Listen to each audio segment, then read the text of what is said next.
Paz do Senhor e bom dia. Evangelho de João, no capítulo 8. Aleluia.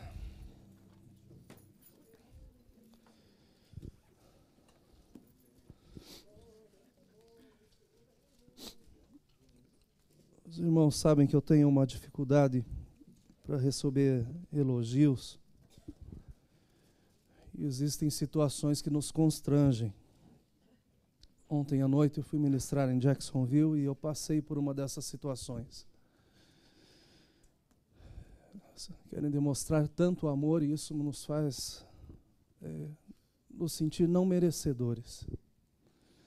Mas durante o louvor eu estava pensando no tamanho do amor do nosso Deus. Nós não somos perfeitos, estamos muito longe da perfeição. Estamos lutando e buscando a santidade, mas ainda não a alcançamos. Mas é impossível que você esteja dentro dessa casa, ou que esteja nos acompanhando de qualquer lugar nessa manhã, que você não tenha sido abraçado pelo Senhor nesse momento. E que você não se sinta constrangido com esse amor que é tão grande, que não olha para as nossas falhas, mas olha para o nosso coração. E sabe o quanto nós o desejamos, o quanto nós o amamos. Eu me constranjo com esse amor, meus irmãos. E eu oro a Deus para que esse amor nos constranja como igreja, em nome de Jesus. São João, no capítulo 8, nós vamos ler o verso de número 12.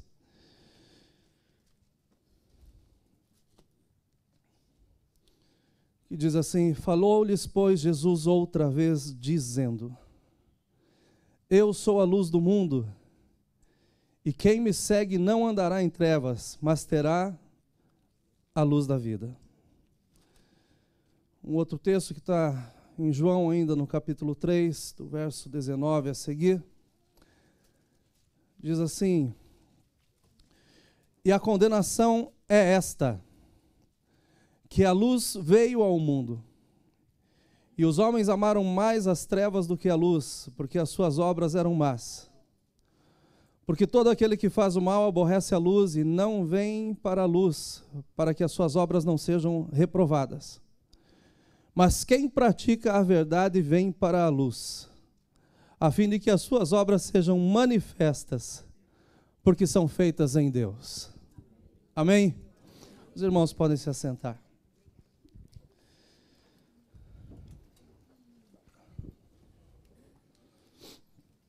Literalmente essa mensagem foi colocada no meu coração essa madrugada. Nós chegamos de viagem às 2:30 da manhã. Eu fui o último a entrar em casa. E às 5 horas eu estava em pé para vir para a igreja para orar. E está sendo um momento muito precioso essas madrugadas na presença do Senhor. Eu saí daqui, fui para casa e foi nesse momento que eu estava na presença do Senhor e Ele repousou essa mensagem no meu coração. Um dos temas mais comentados ultimamente em vários programas de TV e pelas redes sociais é a guerra cibernética e as suas consequências. A possibilidade de alguém mal intencionado bloquear as redes de comunicação e de fornecimento elétrico, a ponto de fazer com que isso abaixe e que muitos fiquem na escuridão ou sem contato. O objetivo dessa guerra nada mais é do que poder. Quem está por trás disso quer o poder. Entendeu que se as pessoas não tiverem nem comunicação e nem energia, elas estão completamente no escuro.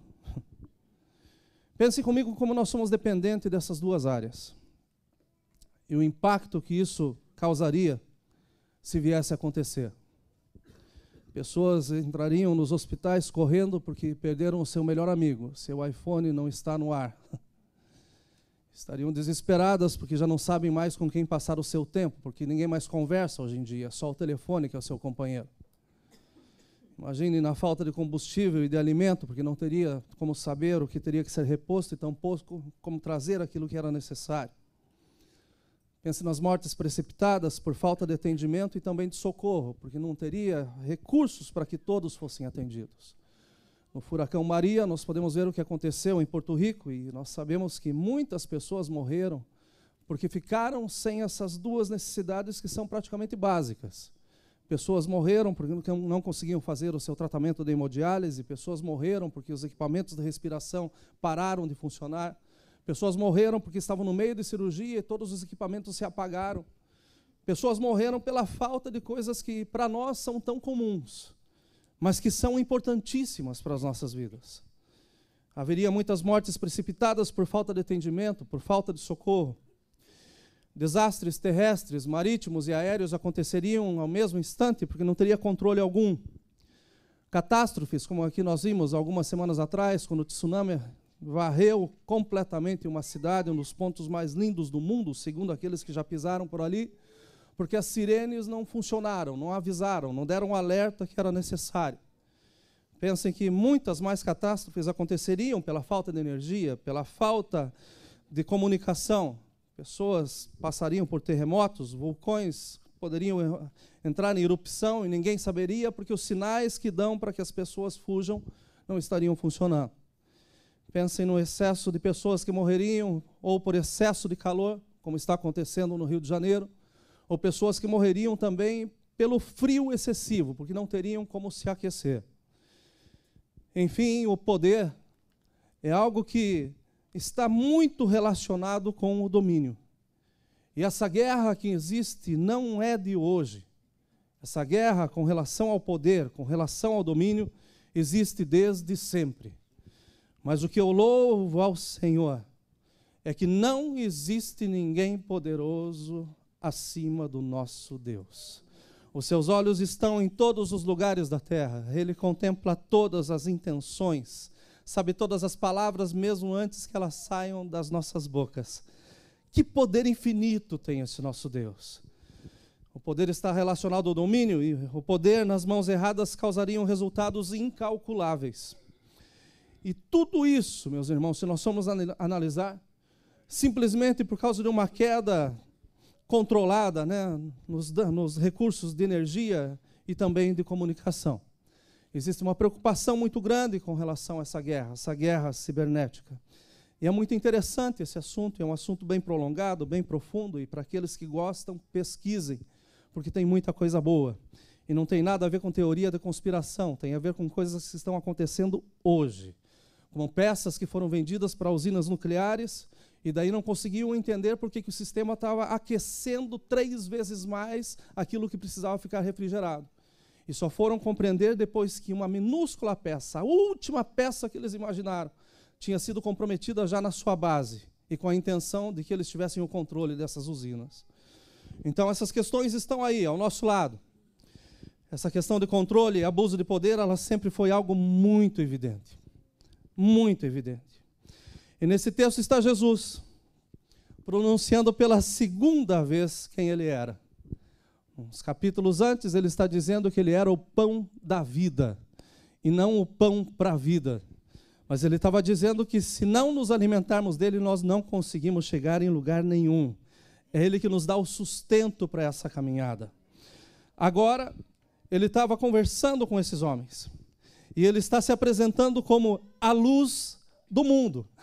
Ele não está falando que ele é uma lanterna, ele não está falando que ele é uma fagulha, ele não está falando que ele é uma fogueira, mas ele está dizendo, eu sou a luz do mundo.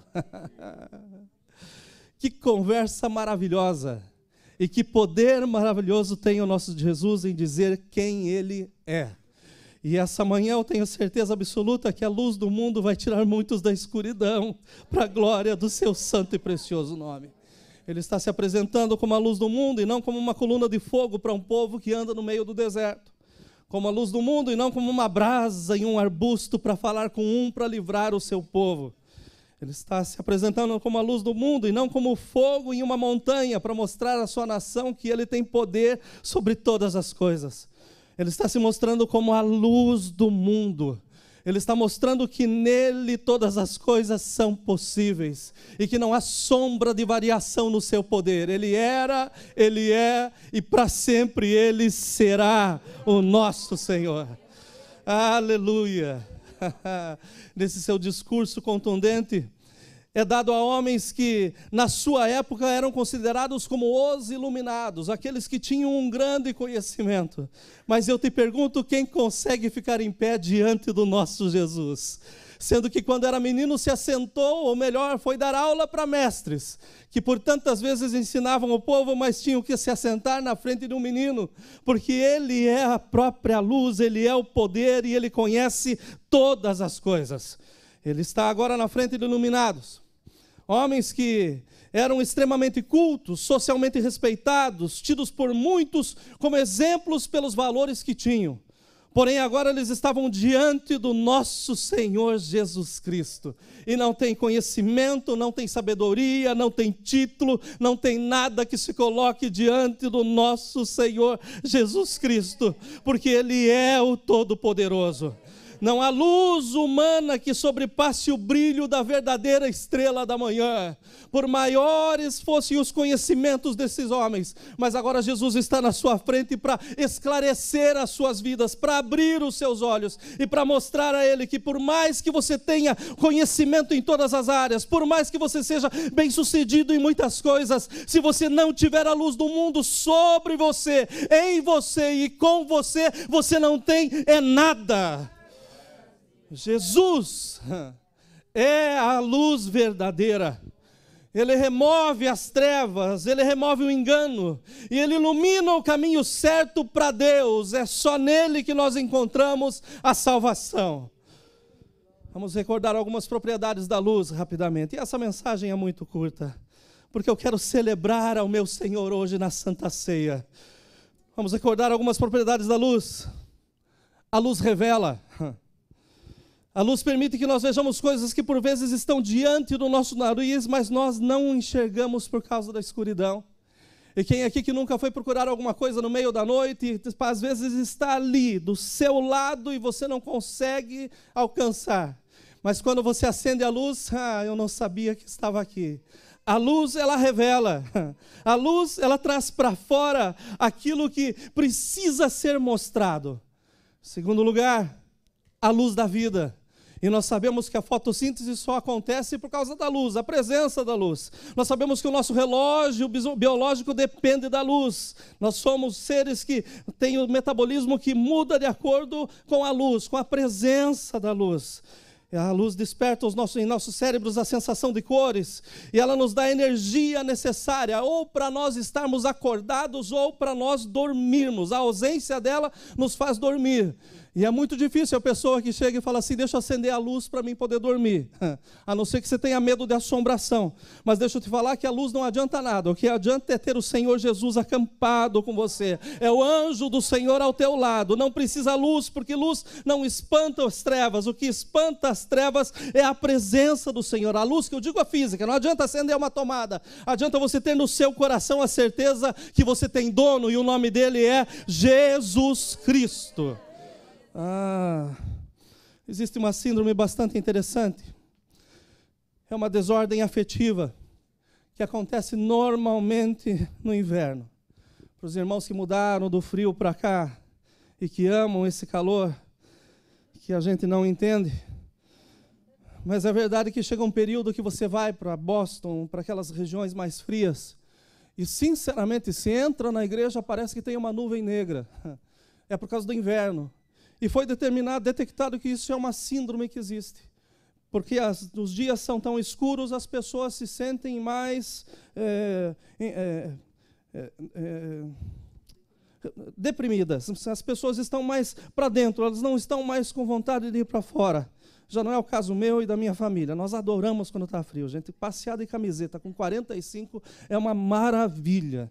Essa semana estava sendo bom demais vir para a oração de bermuda cedo. Gente, despertar assim, sabendo que Deus dá aquele ventinho gostoso. Isso é bom demais. Mas tem uma síndrome. Dizem que as pessoas que moram no norte sofrem 10 vezes mais do que as pessoas que moram na Flórida. E é por causa disso. E sabe qual que é o tratamento, meus irmãos, para que as pessoas melhorem dessa síndrome? É algo muito simples. Os psicólogos ganham dinheiro para falar para elas, acenda uma lanterna. Pegue uma luz, acenda uma vela perto de você e veja que a luz ela vai começar a te trazer vida. Tantas pessoas que estão na escuridão, meus irmãos, sofrendo por tantas coisas que não têm entendido que não precisam de uma lanterna, mas têm a luz do mundo disponível para estar ao seu lado e fazer com que os seus dias sejam completamente felizes. A luz, ela dissipa as trevas. E essa questão de dissipar as trevas, ela é fantástica, porque eu nunca vi luz e trevas estar no mesmo lugar. E é por isso que por tantas vezes nós que somos filhos de Deus, nós que temos o Senhor nas nossas vidas, às vezes entramos em ambientes que as pessoas se sentem mal, se sentem más. Não é você que se sente mal, não sou eu que me sinto mal, são eles, porque a luz ela não tem comunhão com trevas. Então quando nós chegamos, o brilho do Senhor Jesus tem que apresentar-se através de nós para esses lugares. A luz aquece.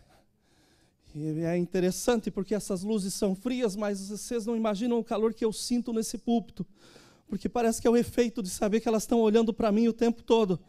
Mas a luz aquece, e nós sabemos que é uma realidade, porque nós chegamos e normalmente num lugar que está frio, a primeira coisa que se faz é acender a luz, e em pouco tempo começa a temperatura a mudar. A luz também nos guia, e nós sabemos que dirigir à noite sem farol, as coisas não funcionam. E esses dias um irmão foi na minha casa e foi pegar um documento comigo, e quando eu cheguei ele já estava saindo, que ele tinha pegado. Ele parou do meu lado e falou: pastor, o farol do seu carro está queimado ou não está aceso? Eu falei: está queimado. Ele falou: como que o senhor sabe? Eu falei: não, porque eu uso sempre o automático, então teria que estar aceso. Mas daí eu cheguei à conclusão que eu já não estou mais vendo a diferença de aceso ou apagado. Então não dirijam perto de mim que vocês podem ter risco. Então eu tive que mandar arrumar o farol. Porque o farol, a luz, ela nos guia. Se a gente tiver, ninguém consegue andar no escuro se não tiver pelo menos um ponto de luz para que possa guiar. Você pode tentar andar na sua casa, que você conhece, é o melhor território que você conhece no mundo, mas com certeza você vai dar com o teu dedo mindinho na quina de uma porta, na quina da cadeira. Você vai bater em algum lugar e vai lembrar de todos menos de Deus para ser glorificado naquele momento. A verdade é que a luz, ela nos guia. Nós precisamos da luz para as nossas vidas. Esses homens eram muito cultos. Eles ouviram essa declaração muito forte de Jesus. E eles entenderam o seguinte: essa luz, ela nos confronta. E movidos pelos seus ideais e pela escuridão que os cegava, eles resolveram apagar a luz. Eles resolveram falar: olha, nós temos que apagar esse Jesus. Nós temos que fazer com que essa luz que está nele, aquilo que nós não entendemos e que parece ser tão nocivo, algo que vai contra os nossos valores, que vai contra os nossos preceitos, nós temos que tirar isso do nosso meio. Vamos fazer com que isso se afaste de nós. Então eles fazem isso acusando o nosso mestre, maltratando o nosso mestre, escarnecendo dele, humilhando o nosso Senhor Jesus, ferindo-o selvagemmente e por último crucificando. Talvez eles estivessem dizendo: essa luz não nos incomoda mais, mas essa luz ela veio para todo mundo e ela é a luz que ilumina todo mundo. Ele é a luz do mundo, e ainda com os seus braços estendidos, completamente envergonhado, prestes a perecer, essa luz foi suficiente para acender o coração de um homem que estava crucificado ao seu lado, um malfeitor que era merecedor do castigo que estava passando, mas ele recebe uma palavra de Jesus dizendo: olha, hoje ainda estarás comigo no paraíso. Essa luz, ela dá vida, essa luz, ela nos dá garantia, certeza da vida eterna. Aleluia, aleluia, aleluia. Esse pecador está lá, mas agora ele recebe a certeza da salvação. E então Jesus não morre, mas Jesus se entrega, e ele diz: olha, Pai, nas tuas mãos eu entrego o meu espírito, ainda que tentem apagar a minha vida, ainda que tentem apagar essa luz ela vai continuar a brilhar para todo sempre. E hoje, 2000 anos depois, nós nos reunimos aqui para celebrar Jesus, a luz do mundo, que um dia foi acesa nos nossos caminhos, foi acesa no nosso coração, tem nos mantido em pés até aqui, e a Ele a igreja dá glória. Aleluia, aleluia, aleluia, Ah, essa luz, essa luz, Jesus se entrega. E quando ele se entrega, o sol se apaga, as trevas dominam, as rochas, as montanhas se fendem, a terra se fende. E finalmente os homens pensam: está vencido. Conseguimos fazer o primeiro blackout, e conseguimos fazer com que a luz apagasse, conseguimos fazer com que não tenha mais essa luz em lugar nenhum. E encerram essa luz dentro de um túmulo.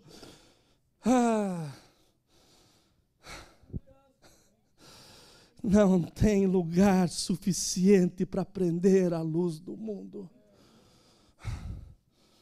Eu visitei uma fazenda 2 semanas atrás que simulava a vida no campo, sem a presença da eletricidade, e foi muito engraçado. Engraçado pelas perguntas da minha filha, com relação às coisas que nós vimos ali.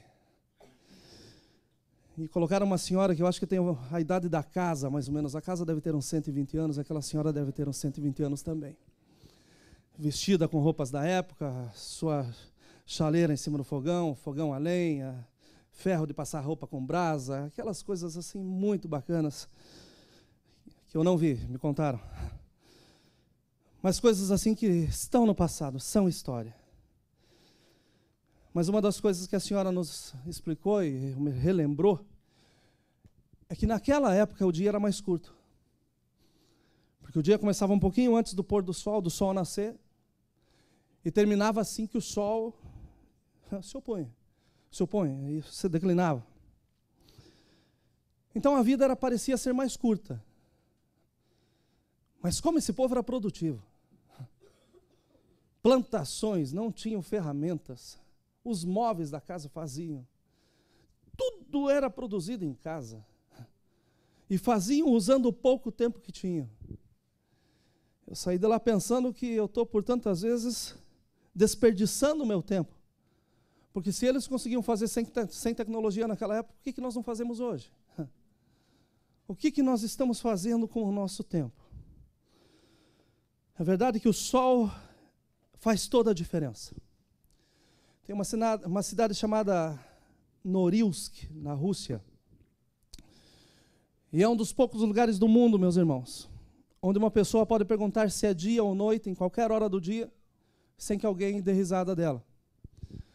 Porque essa cidade fica tendo 3 meses de noite. Começa em novembro e termina em fevereiro. São 3 meses sem a luz do sol. Vocês imaginem como que deve ser o organismo dessas pessoas. Porque se tem pessoa que não pode ver a luz um pouquinho mais baixa que já precisa dormir, 90 dias na escuridão iam hibernar, iam se tornar urso esse povo. O sol não nasce, ele passa por um período em que nós sabemos que ele está lá, mas ele não alcança.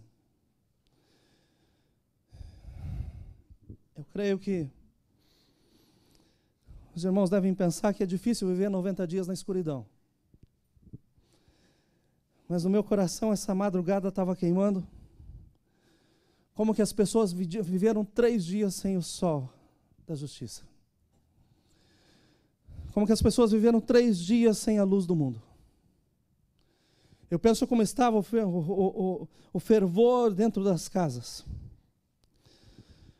3 dias em que as trevas eram palpáveis. O Filho de Deus tinha sido tirado do meio do povo. O Messias, que era tão esperado, tinha sido morto. Eu creio que você podia apalpar no meio da rua a escuridão, o peso que havia no ar. Penso que as pessoas não tinham coragem de sair das suas casas. O seu conhecimento não era o suficiente para explicar os fenômenos que haviam ocorrido. Mortos que ressuscitaram. Talvez os doutores estavam tentando justificar, acharam uma saída para dizer para o povo o que havia acontecido. A escuridão do céu. Acabou a energia do sol. Talvez ficaram tentando entre eles achar alguma coisa. Como podemos explicar isso? E a terra, e as rochas que se fenderam?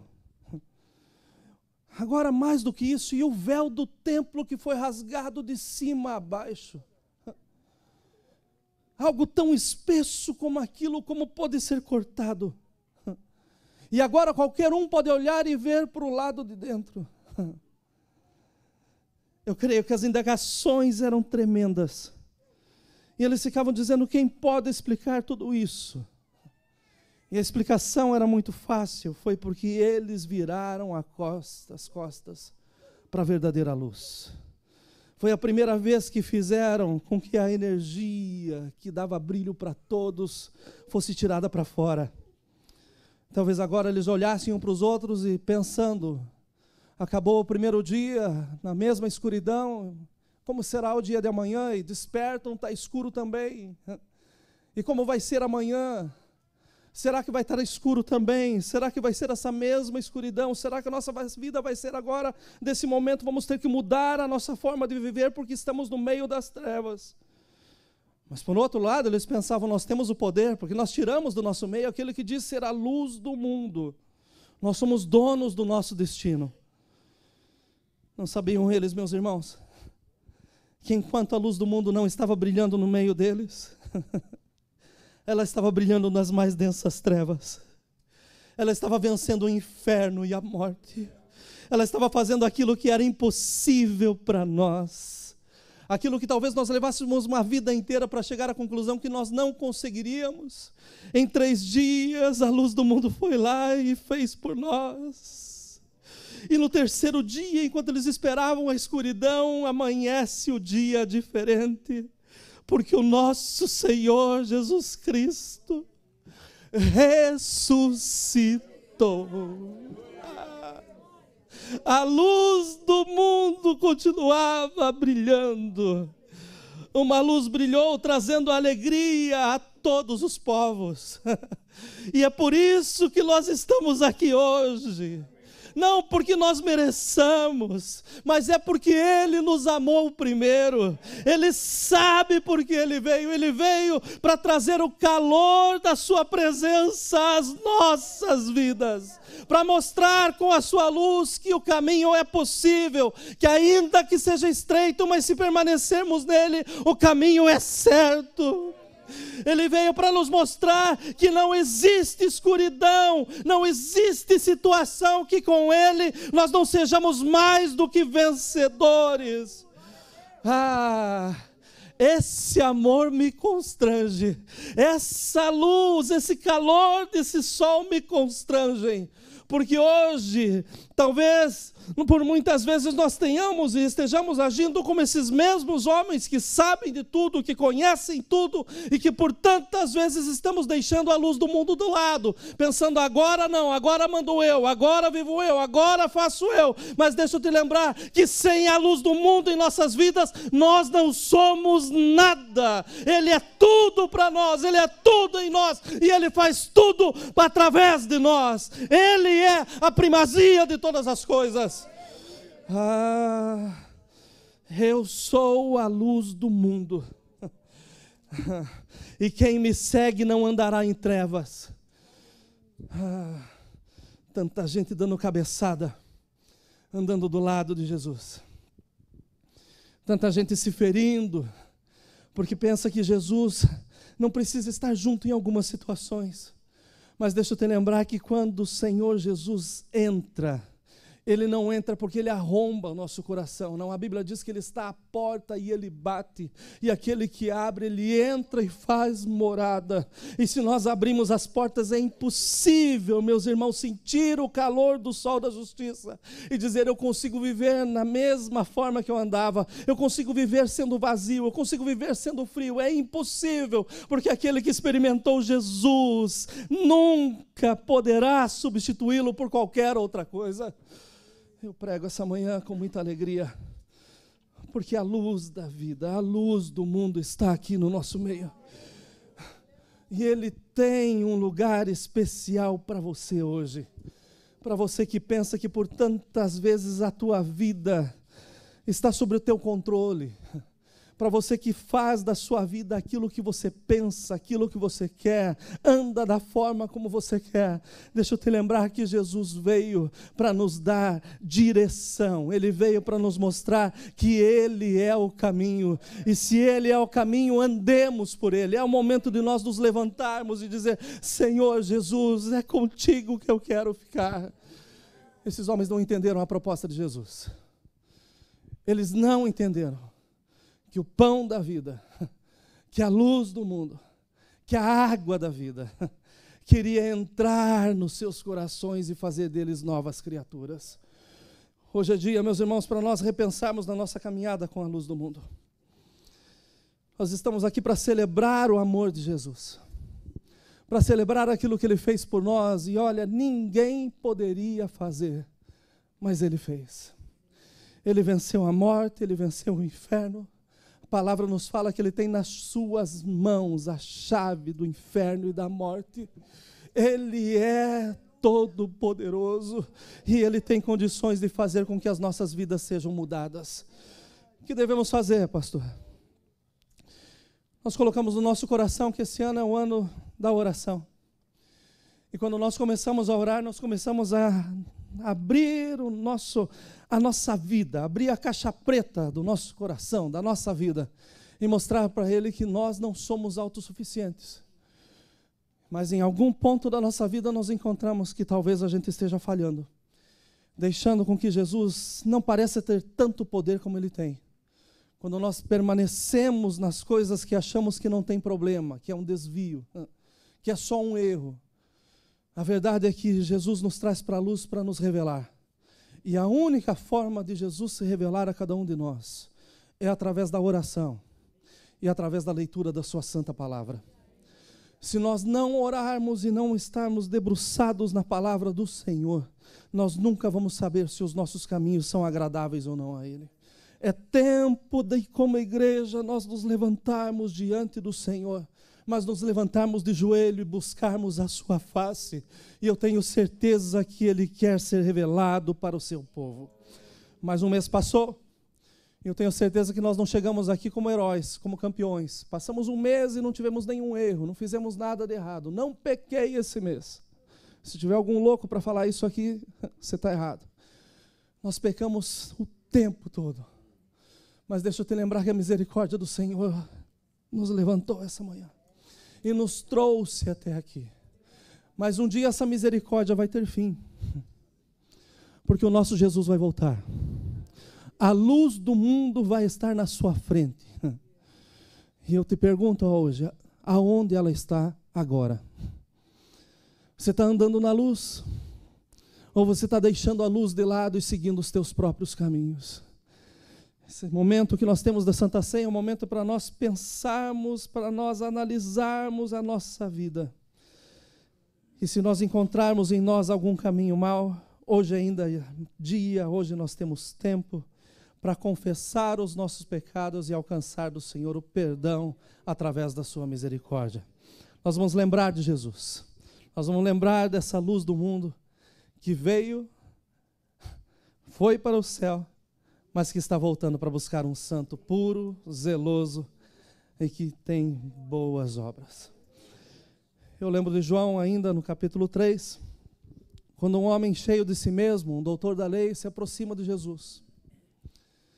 E se aproxima na escuridão da noite, porque ele não queria que ninguém visse o que ele ia fazer. Agora eu saio na calada, não tem ninguém olhando, deixo ir lá procurar o mestre. Quem chega na frente da luz, meus irmãos, não tem nada que fica oculto. Jesus tem uma conversa tão linda com esse homem e tão transformadora, que nós vemos alguns capítulos adiante que esse homem foi um daqueles que foi querer buscar o corpo de Jesus. Porque quando a luz chega, ela traz mudança. Eu tenho certeza absoluta que a luz do mundo está aqui. Tenho certeza absoluta que a luz do mundo está começando a brilhar e aquecer e dar caminho, fazer com que aquilo que não era seja mostrado, aquilo que não precisa e não pode ser feito seja tirado dos nossos caminhos, para que o seu santo nome seja glorificada. Senhor, eu te agradeço por esse momento